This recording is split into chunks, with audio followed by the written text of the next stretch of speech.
Bismillahirrahmanirrahim. Assalamualaikum warahmatullahi wabarakatuh. Alhamdulillah. Alhamdulillahilladzi arsala rasulahu bil huda wa dinil haq liyudhhirahu 'ala dini kullih walau karihal kafirun walau karihal musyrikun walau karihal munafiqun. Asyhadu an la ilaha illallah wa asyhadu anna Muhammadan abduhu wa rasuluh. Allahumma shalli ala Muhammad wa ala ali Muhammad. Amma ba'du. Jamaah salat subuh yang dimuliakan Allah, Masjid Al-Mahdi rahimakumullah.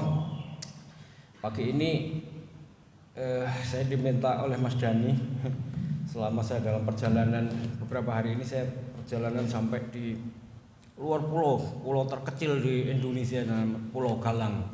Lalu baru nyampe satu hari di rumah, harus berangkat lagi ke Lampung, dan baru nyampe tadi malam.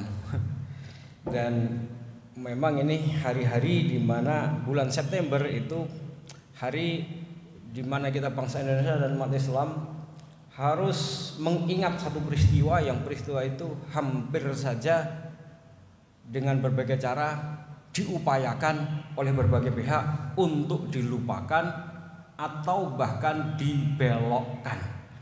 Nah, saya mendapat buku baru ya dari seorang guru besar, maha guru besar tentang PKI ini, namanya Profesor Aminuddin Kasdi. Saya kira kita kenal semuanya ya. Bahkan kalau mau kita bisa hadirkan beliau dalam Zoom saja karena sudah sepuh sekali. Buku itu diberikan ke saya, judul bukunya begini: PKI, Dalang dan Pelaku Kudeta G30S PKI 1965. Bukunya begitu bunyinya. Saya tanya, Prof, ngapain membuat buku judulnya begini? Bukankah ini kita sudah tahu? Saya bilang, sejak saya SD ya saya sudah tahu kalau PKI itu adalah dalang dan juga pelaku ya, peristiwa yang kita kenal semua sebagai peristiwa gerakan 30 September 65. Nah, iya, bagi generasi Mas Agus ini nggak ada masalah katanya, yang masih mau memperhatikan dan masih mau membaca sejarah. Tapi beliau itu mengatakan, saya ini bersama tim penulis sejarah di Surabaya dengan beberapa kawan itu mencatat ya, sejak reformasi ya, sejarah itu mulai dikaburkan katanya. Bahkan diputar balikkan. Bukan hanya dikaburkan, tapi sudah diputar balikkan. Dan pemutar balikan sejarah tentang PKI itu sudah berbalik, antara PKI itu yang dulu adalah pelaku dan dalang, sekarang ini posisinya dia adalah korban katanya. Dia ini sekarang sudah mengklaim diri sebagai korban. Bukan hanya itu katanya, klaim bahwa PKI dan keluarganya atau bersama organisasi-organisasi dan keluarga-keluarganya itu bukan hanya mengklaim dirinya sebagai korban, tapi sudah diakui oleh pemerintah bahwa dia adalah korban dari peristiwa G30S PKI itu, dengan dikeluarkannya surat yang namanya SKKPH, surat keterangan korban pelanggaran HAM tahun 65. Jadi beliau mengatakan peristiwa 65 itu oleh pemerintah yang sekarang diwakili oleh Komnas HAM dan LKPS ya, ini organ resmi kan, itu mengeluarkan surat kepada mereka yang masih hidup itu dengan surat yang namanya SKKPH, surat keterangan korban pelanggaran HAM 1965. Apa anunya Prof? Saya bilang, kalau sudah dapat surat itu, dengan surat itu mereka bisa menggunakan surat itu untuk pergi ke rumah sakit, kemana saja berobat untuk mendapatkan jaminan dan tidak perlu bayar katanya, karena mereka adalah korban. Nah, itu yang disampaikan oleh Prof. Aminuddin itu, sehingga kemudian membuat buku ulang, yang bukunya itu menurut saya aneh judulnya, PKI, Dalang dan Pelaku G30 SPKI. Lah ya kan aneh ya kalau seusia kita. Nggih Pak Wasis. Kan sudah tahu. Tapi penjelasan beliau itu kemudian membuat saya oh iya, kaget juga ya. Anak-anak muda barangkali itu mungkin juga nggak tahu karena kemudian jika ceritanya sudah berbalik ya. Nah, kalau PKI dan organ-organ mantelnya itu adalah korban, maka pertanyaannya siapa pelakunya dong? Siapa pelakunya? Pelakunya diantaranya adalah disebutkan oleh tokoh-tokoh yang pada masa saya menjadi aktivis itu saya kenal sebagai tokoh kiri. Ya, tokoh kiri. Ya, kami di dalam gerakan mahasiswa itu kan paham mana kelompok Islam dan mana kelompok-kelompok yang sebenarnya backgroundnya itu kiri, dan kalau kita telusuri adalah ya mereka-mereka yang punya latar belakang sebagai orang-orang yang berhaluan sosdem, sosialisme demokratik kerakyatan. Kita ingat sejarah PKI di Indonesia itu dengan ISDV membentuk organisasi awalnya juga adalah ideologinya sosdem. Apa itu? Sosial demokrasi kerakyatan. Dan setelah mereka kuat dan berkembang, maka akhirnya mereka membentuk organisasi yang namanya PKI, ya, Partai Komunis Indonesia, yang ketuanya itu awalnya adalah orang-orang Islam, ya. Justru tokoh-tokoh Islam seperti Tan Malaka, seperti kemudian Muso, ya, seperti kemudian Alimin, ya, itu adalah tokoh-tokoh ya yang berasal dari ya awalnya adalah tokoh-tokoh Syarikat Islam. Bahkan ada yang berasal dari Muhammadiyah dan NU.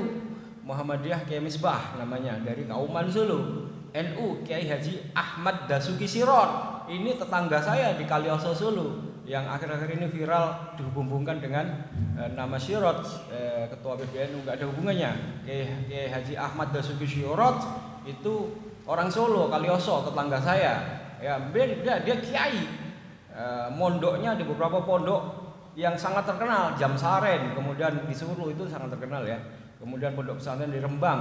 Tapi akhirnya dia menjadi tokoh PKI, menjadi anggota badan konstituante dari PKI mewakili Surakarta, Solo.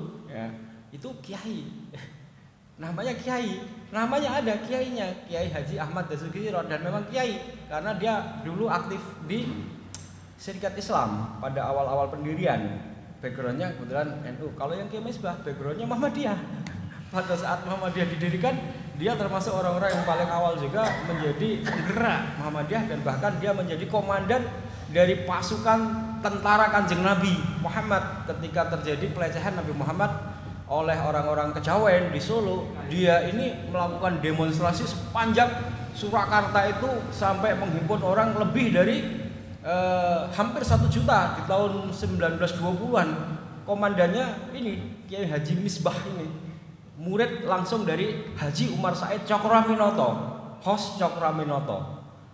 Dia bisa menjadi PKI, kenapa? Gara-gara sebuah gerakan yang disebut dengan revolusioner progresif yang berpikiran maju, yaitu mereka-mereka yang akhirnya berideologi sosdem, sosialisme demokratik kerakyatan, yang oleh Kiai Misbah sama Kiai Ahmad Dasuki Sirot itu menyatakan inilah Islam sebenar-benar Islam, katanya. Ya, dia berpidatonya begitu. Kenapa? Islam itu adalah agama yang diturunkan untuk membela kaum mustadafin, kaum tertindas, kaum yang terpinggirkan, kaum yang terjajah. Cocok kan? Nah, itu pidatonya. Terbawalah semua orang. Memang Islam itu agama yang membela kaum tertindas, agama yang membela orang-orang yang terjajah. Waktu itu kita terjajah. Agama membela orang-orang yang miskin dan dimiskinkan. Dan itulah narasi-narasi, orasi-orasi yang dipakai oleh mereka untuk mempengaruhi ya masyarakat Muslim pada waktu itu untuk menjadi akhirnya pendukung gerakan PKI itu. Dan kemudian ya PKI kemudian berkembang justru berawal dari orang-orang yang berasal dari tokoh-tokoh Syarikat Islam. Ya, kita masih ingat, ini sejarah. Nah, sekarang Bapak Ibu, bagaimana kemudian diskusi saya dengan Prof. Aminuddin Kasdi ini di rumah beliau, keadaannya jauh lebih berat. Kenapa? Karena mereka ini memang tidak nampak seperti tahun 65, tapi eksistensinya itu ada, bergerak kemana-mana dan kemudian punya agenda yang jelas, termasuk melakukan perubahan-perubahan terhadap aturan-aturan undang-undang, yang aturan undang-undang itu dibuat untuk mencegah masuknya mereka ke dalam struktur negara. Salah satu undang-undang yang sudah dihapus adalah undang-undang tentang pemilu, di mana undang-undang tentang pemilu itu orang-orang yang pernah terlibat dalam G30 PKI dan keluarganya itu tidak boleh menjadi calon legislatif. Itu sudah dihapus dan sekarang sudah banyak sekali orang-orang yang berasal dari PKI ya, terlibat langsung bahkan, dan juga anak-anaknya, dan masih juga berada dalam organisasi-organisasi yang berhaluan ideologi sosialisme demokratik kerakyatan itu menjadi anggota dewan, dan jumlahnya tidak main-main. Menjadi anggota dewan itu sudah 200, dan berbagai undang-undang itu sudah pula kemudian berubah, dan bahkan untuk menduduki jabatan-jabatan penting sampai pada menteri sekalipun itu sudah bisa. Nah, ini bahkan yang paling terakhir saya kira kita agak kaget mendengar penuturan dari mantan Panglima TNI Jenderal Gatot Nurmantio yang mengatakan dengan kalimat yang sangat tegas bahwa di dalam tubuh TNI itu sudah kesusupan. Beliau kan mengatakan begitu dengan apa? Beliau menceritakan diorama Museum Angkatan Darat, di mana di situ ada sebuah diorama Pak Harto dan Jenderal Sarwoedi, seperti satunya lagi siapa ya disebut itu? Siapa? Nasution, Pak Nasution itu sedang bertemu dalam hari-hari tanggal 30 September itu, dan Pak Harto bersama Pak Nas itu sudah sangat paham bahwa peristiwa yang sedang terjadi malam kemarin atau nanti malam ya, kita putar filmnya ya. Nah, adalah peristiwa besok malam. Nanti malam kan, sekarang tanggal 29 ya. Jadi malam 29 malam 30 nanti malam kan ya. Nah, nanti malam. Itu adalah peristiwa yang didalangi oleh PKI, dan sebagaimana PKI sejak tahun pemberontakannya tahun 48 itu selalu istilahnya Pak Harto itu nabok nyilih tangan. Jadi dia yang berada di belakang menjadi dalang, tapi yang dimajukan itu orang lain. Tahun 65 itu nabok nyilih tangan, yang dikerjai dan disuruh melakukan itu namanya pasukan Cakrabirawa, pasukan pengawal presiden TNI Angkatan Darat, ya kan? Kan nggak tahu kalau di belakangnya PKI. Wong itu Angkatan Darat kok yang menculik itu, kan nggak ada tuh PKI-nya. Baru kemudian setelah di Lubang Buaya, ketahuan lah bahwa di situ berkumpul orang-orang PKI. Tapi nabok nyilih tangan kan? Nah, nabok nyilih tangan itulah sampai sekarang terjadi. Kita nggak akan pernah menemukan orang yang mengaku PKI. Kita nggak akan pernah menemukan orang yang menggunakan organisasi PKI. Nggak ada. Jadi dia lebih canggih lagi menyusup, ya, menyusup, dan apalagi kemudian dukungan RRC yang sudah berubah haluan dari PK komunisme murni menjadi campuran antara kapitalisme dan komunisme. Secara ekonomi dia kapitalis, ya, tapi secara politik dia masih komunis, karena Partai Komunis Cina itu masih menjadi partai tunggal. Nah, jadi salah besar kalau orang mengatakan komunisme itu sudah nggak ada di Cina.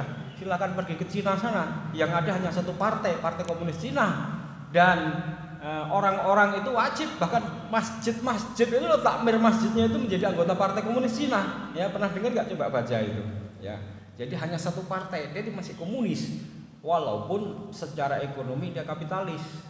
Dan kemudian dengan kapitalisme itu membuat ekonomi yang kemudian menjadi program-program yang kemudian kita sebut dengan obor, ya, obor, One Belt One Road, atau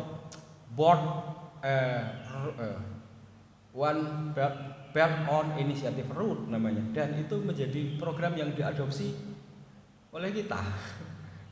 Kita itu mengadopsi itu dan mendapatkan banyak pinjaman, dan dibangunkan berbagai macam infrastruktur, ya, Sehingga kemudian ya ini yang kemudian disebut oleh Pak Gatot mengatakan kita ini berada dalam tikungan yang tajam. Kalau Prof. Aminuddin Kasim mengatakan kita ini berada dalam situasi yang lebih buruk dari tahun 65. Ya, kenapa? Karena kalau tahun 65 itu mereka jelas ya sudah muncul. Nah, sekarang ini mereka tidak jelas keberadaannya, tapi ada di mana-mana dan berada dalam posisi-posisi kunci. Lalu mereka berhasil memasukkan orang-orang Cina yang cukup banyak, dan itu adalah orang-orang yang Cina kan semua orang militer, iya nggak? Paham nggak? Tahu ya? Orang Cina itu umur 17 tahun dia harus milsub, wajib militer, dan dilatih punya kemampuan militer itu ya pasti bisa nembak, bisa bela diri, dan itulah yang sekarang dikirim berada di berbagai tempat di pelosok-pelosok tanah air kita, ya. Nah, dan kemudian kata Prof. Aminuddin itu tinggal senjatanya dimasukkan dan sudah katanya, dan sudah ada di mana Sulawesi yang kemudian menjadi industri, iya. Itu karena saya pernah dengar mantan Pangdam gitu baru pensiun gitu, terus kemudian saya ketemu dibawa oleh Pak Syarwan Hamid, Letnan Jenderal Purnawirawan itu, kita ketemu di sini di Pacet Mojokerto itu, lalu beliau membawa Pangdam ini, saya lupa namanya ya, baru saja pensiun, dan kemudian dia masih bisa mengecek kepada anggotanya, disuruh ngecek itu, dan ternyata benar kontainer-kontainer itu berisi senjata, ya kan gitu. Nah, benar. Dan ini kan peristiwa berulang kan gitu. Nah, itulah makanya kemudian saya begitu dapat dari Mas Dani, oh ya, saya kira kita memang harus putar lagi itu peristiwa G30 PKI film itu, enggak jenuh-jenuhnya atau enggak bosan-bosannya, harus kita ceritakan ulang supaya kemudian kewaspadaan kita itu juga meningkat, ya. Peristiwa-peristiwa yang mengiringi akan sekian banyak takmir masjid atau imam masjid yang meninggal hari-hari ini, betul nggak? Pada saat saya berada di Pulau Galang di Batam itu, ya, pulau terkecil yang ada di luar sana itu, saya mendengar di kota Batam ada ulama yang sedang kayak gini, lalu kemudian mau dibunuh ya, tapi nggak berhasil. Tapi di Tangerang berhasil pada hari yang sama, dan yang begitu itu banyak sekali gitu loh. Yang begitu itu banyak sekali, dan pelakunya semua orang gila. Iya kan? Pelakunya semua orang gila jadinya gitu loh. Ya. Nah, itu. Nah, saya kira ini harus kita ungkapkan dan kita harus ceritakan ulang, dan memang jangan sampai terjadi kemudian pemutarbalikan sejarah itu menjadi benar, karena sejarah tentang PKI itu sudah enggak lagi diajarkan di buku-buku pelajaran sekolah. Nggih, Pak. Sudah nggak ada nggih Pak? Iya, sudah berkurang dan sudah nggak ada lagi diceritakan, sehingga anak-anak itu PKI itu apa kadang-kadang malah nggak ngerti kok. Iya kan? PKI itu apa malah nggak ngerti. Nah, banyak yang hilang. Ya kalau di pelajaran sekolah banyak yang hilang. Lawung di Museum Angkatan Darat aja bisa hilang. Gimana coba? Ya, dan ini yang mengungkapkan kan mantan Panglima TNI, iya kan? Sehingga kemudian apalagi yang kita ragukan dari apa yang kita ceritakan ini. Pakar sejarah menulis buku ulang, dan buku ulangnya itu kemudian memuat catatan-catatan yang catatan-catatan itu belum pernah dibongkar sebelumnya. Apa? Catatan itu adalah catatan ketika Aidit dan istrinya dan satu lagi namanya Yusuf Adicorop itu adalah pemimpin PKI, propaganda, agitasi dan propaganda, apa itu namanya? Orang PKI itu punya departemen itu adalah departemen agitprof, agitasi propaganda. Nah, itu berkunjung ke Cina, bertemu dengan pemimpin Cina pada waktu itu, saya lupa namanya sebelum, dan siapa?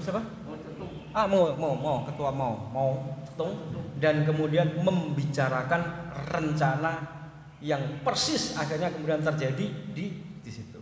Jadi bagaimana supaya kemudian Bung Karno yang sudah dalam akhir masa jabatannya sakit-sakitan itu untuk dihabisin saja, supaya kemudian tidak jatuh kepada Angkatan Darat, karena sekarang kekuatannya adalah PKI dan Angkatan Darat. Nah, kalau menunggu sampai nanti Bung Karno ini, dan kemudian 5 Oktober Angkatan Darat itu berhasil mengkonsolidasi kekuatan ke Jakarta dengan peringatan Hari TNI AD, maka bisa terlambat. Oleh karena itu harus didahului, kan gitu. Ini catatan pembicaraan antara Dian Adit, Yusuf Adi Jarot dengan mau cetu dan apa yang harus dia lakukan. Maka kemudian dia mengirim dokter yang memeriksa Bung Karno itu, ya kan? Nah, itu catatan dari Cina, ya, catatan yang ditulis oleh orang-orang Cina dari Cina di Cina ketika menerima kedatangan itu dan membicarakan itu, dan ditulis oleh mahasiswa yang melakukan disertasi S3 tentang komunisme di Indonesia. Lalu kurang apa lagi? Nah, itu dimuat di dalam buku yang baru ini tadi sebagai catatan sejarah bahwa memang mereka adalah dalang dan pelaku G30 SPKI dan tidak diragukan lagi. Terima kasih. Assalamualaikum warahmatullahi wabarakatuh.